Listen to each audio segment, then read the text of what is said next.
श्री शिवाय नमस्तुभ्यम। हर हर महादेव। पूज्य प्रदीप मिश्रा जी के उपाय और कथा सुनने के लिए मेरे चैनल को लाइक, कमेंट और शेयर जरूर करें। मेरा चैनल है धार्मिक वीडियो।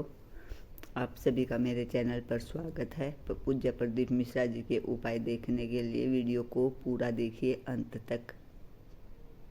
जितने लोग आस्था पर कथा सुन रहे हो, जितने फेसबुक यूट्यूब पर सुन रहे हो और जितने लोग मालेगांव की ये पवित्र भूमि पर बैठकर कथा सुन रहे हो, दिल से कहूं आप लोगों से, आप स्वीकार करिएगा, दुख की घड़ी में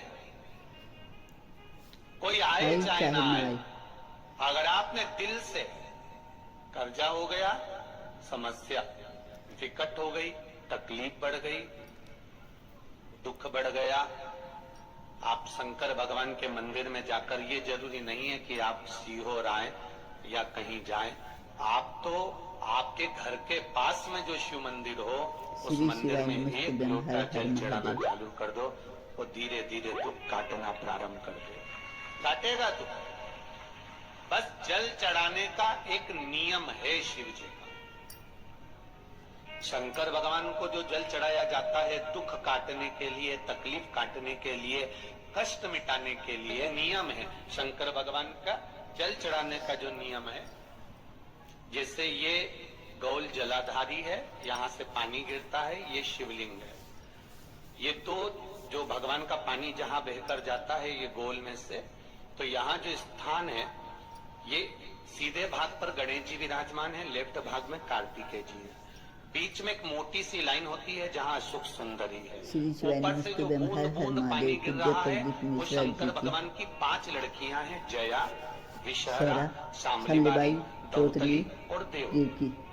जहाँ गोल भाग है, जहाँ शिवलिंग रखा हुआ है, ये माता पार्वती जी का हस्त कमल है, जिसको पीठिका कहते हैं। महाराज, जल चढ़ाने का नियम है, जब हमारे ऊपर दुख होता है, तकलीफ होती है, कष्ट होता है, बड़ी दिक्कत परेशानी होती है, तो हम जल चढ़ाते हैं। तो उस जल को चढ़ाने का नियम है, पहले गणेश जी का स्थान, कार्तिकेय का स्थान, अशोक सुंदरी की जगह, फिर माता पार्वती की पीठिका, उसके बाद जलाधारी को स्मरण कर कर जल धीरे धीरे शंकर भगवान पर छोड़ा जाता है। जब धीरे धीरे शिव जी पर जल चढ़ाएं, उसके बाद में आप अपने मन की कामना जब जल चढ़ाते जाएं और बाबा से कहते जाएं, बाबा रोज कामना कहने की जरूरत नहीं है, एक बार आप कामना करो। इतना जानती हूँ कि कंकर शंकर है और तू सुनता जरूर है। ब्रह्मा ब्रह्म लोक में है, भगवान विष्णु वैकुंठ लोक में है, पर मृत्यु लोक में मेरा देवाधिदेव महादेव है, मेरी सुनेगा जरूर। और बाबा से विनय कर कर आप आइए। जल चढ़ाने का नियम, अगर दुख है, तकलीफ है, कष्ट है तो ऐसे चढ़ा दो, और अगर मन कर रहा है डायरेक्ट शिव जी पे चढ़ाना हो तो तुम्हारी मर्जी, उसमें कोई मना नहीं। शिव तत्व किसको कहते हैं? शंकर का गुणगान, शिव का स्मरण, भगवान शंकर का मंत्र जाप किसको कहते हैं? ये वही समझ सकता है जिसके भीतर शिव समाया हो। श्री शिवाय नमस्ते। और एक विश्वास के साथ आप लोगों से कहना चाहूंगा, जितने लोग आस्था पर कथा सुन रहे हो, जितने फेसबुक यूट्यूब पर सुन रहे हो और जितने लोग मालेगांव की ये पवित्र भूमि पर बैठकर कथा सुन रहे हो, आप दिल से उसकी कथा सुनना। इस वाणी का, इस व्यासपीठ का एक शब्द हो सकता है। हॉस्पिटल में पड़ा हुआ कोई व्यक्ति, कर्जे में डूबा हुआ कोई व्यक्ति, गलत व्यसन में पड़ा हुआ कोई व्यक्ति को आपके द्वारा निकली हुई वाणी से भी बाहर निकाल सकता है। जैसे उस माँ को कहा किसी ने, सीहोर वाला महाराज कहता है एक बार चले तो जा शंकर जी के मंदिर में, उसने पत्र में लिखा। जब वो सीहोर वाला महाराज कहता है, चिल्ला चिल्ला कर कहता है, एक लोटा जल सभी समस्याओं का हल, समस्या का हल, तो जा। 7 साल में उस बच्चे की वाणी वापिस आ सकती है जो वाणी नहीं थी। जब वो वाणी मेरा महादेव दे सकता है, वो देखो उस माँ के चेहरे की खुशी, उस माँ के चेहरे की रौनक का, जिसका बेटा 7 साल बाद पैदा हो, उसका आनंद देखिए। ऊपर दिया कितना आनंद होगा।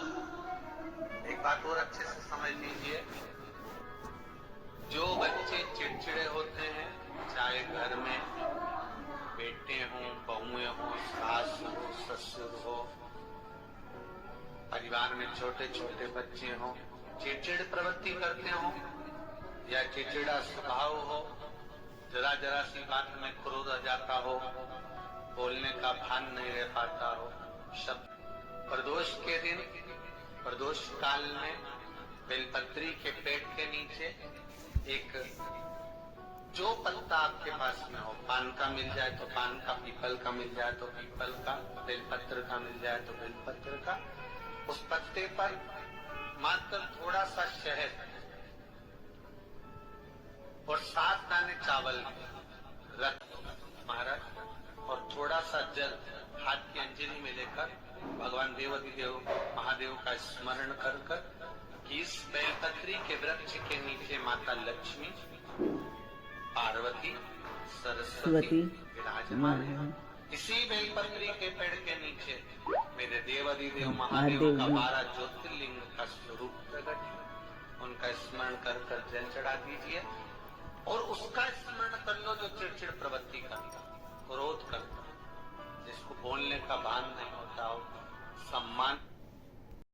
श्री शिवाय नमस्तुभ्यम, हर हर महादेव। पूज्य प्रदीप मिश्रा जी ने प्रदोष के बहुत ही अच्छे और अचूक उपाय बताए हैं। पूज्य प्रदीप मिश्रा जी ने बताया कि प्रदोष के दिन बेलपत्री के पेड़ के नीचे 1 लोटा जल और एक किसी भी पत्ते पर शहद लगाकर उस पर थोड़ा आखा चावल रखकर और 1 लोटा जल समर्पित कर कर हम अपनी मनोकामना पूर्ण कर सकते हैं। या कोई व्यक्ति घर में बहुत चिड़चिड़ करता है, झगड़ा करता है, तो उसका नाम और गोत्र बोलकर वो वहाँ पर समर्पित कर देना है। पूज्य प्रदीप मिश्रा जी के उपाय और कथा देखने के लिए मेरे चैनल को लाइक, कमेंट और शेयर जरूर करें। मेरा चैनल है धार्मिक वीडियो पूनम शर्मा, हरियाणा।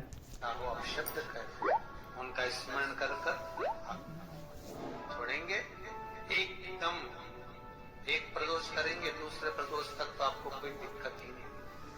श्री शिवाय नमस्तुभ्यम, हर हर महादेव। बाबा कृपा 3 जगह पर अगर कोई बीमारी ऐसी हो गई कि वो समाप्त नहीं हो रही, बड़ी बड़ी तकलीफ, मतलब एक बार दवाई अगर चालू हो गई तो दवाई बंद ही नहीं हो रही है, तो उसके लिए आपको 3 जगह पर जल चढ़ाना प्रारंभ कर दो। मात्र 1 हफ्ते से ज्यादा चढ़ाना भी नहीं पड़ेगा। जैसे 1 हफ्ते आप टेबलेट लेते हो, गोली लेते हो, 1 हफ्ते चढ़ाना प्रारंभ कर दो। सबसे पहले बेलपत्री के पेड़ के नीचे क्या करना है, जल का पात्र लेना है, उसमें 2 दाने चावल के डालना, 2 दाने अक्षत के डालिए। पहले बेलपत्री के पेड़ के नीचे जाओ, वहां जल चढ़ाओ, फिर जाइए पीपल के वृक्ष के नीचे, वहां जल चढ़ाइए। आखिरी में या तो शमी के नीचे या फिर आंवले के नीचे, इन दोनों में से कोई एक वृक्ष जिसके नीचे। पर 1 हफ्ते अगर आपने आंवले में चढ़ाया है तो आंवले में ही चढ़ाना, शमी में चढ़ाया है तो शमी में चढ़ाना। ये बदल के मत चढ़ाना कि आज मैं शमी में चढ़ा देती हूँ, कल आंवले में चढ़ा दूंगी, ऐसा नहीं। शंकर भगवान पे चढ़ा हुआ जल जो बहकर जाता है उसको 3 जगह पर जरूर लगाना चाहिए। ध्यान से सुनिएगा। 9 ग्रह जो शरीर पर राहु, केतु, मंगल, बुध, शनि परेशान करते हैं, उसकी समाप्ति के लिए शिव पर चढ़ा हुआ जल नैनों पर, कंठ पर, मस्तिष्क पर, 3 जगह पर, जिसके प्रतिदिन शिव पर चढ़ा हुआ जल लगता है उसको कभी 9 ग्रह परेशान नहीं कर सकते। श्री शिवाय नमस्तुभ्यम, हर हर महादेव। पूज्य प्रदीप मिश्रा जी ने बताया कि अगर हमारी ज़िंदगी में बहुत प्रॉब्लम चल रही हैं तो हमें 3 जगह पर जल समर्पित कर देना चाहिए। पहला बेलपत्री के पेड़ के नीचे, दूसरा एक पीपल के पेड़ के नीचे और तीसरा आंवले के पेड़ के नीचे। ऐसा करने से 1 हफ्ते में हमारी सभी मनोकामनाएं पूरी हो जाएंगी। प्रदीप मिश्रा जी के उपाय और वीडियो देखने के लिए मेरे चैनल को लाइक, कमेंट और शेयर जरूर करें। हर हर महादेव। जय शिव शंभू।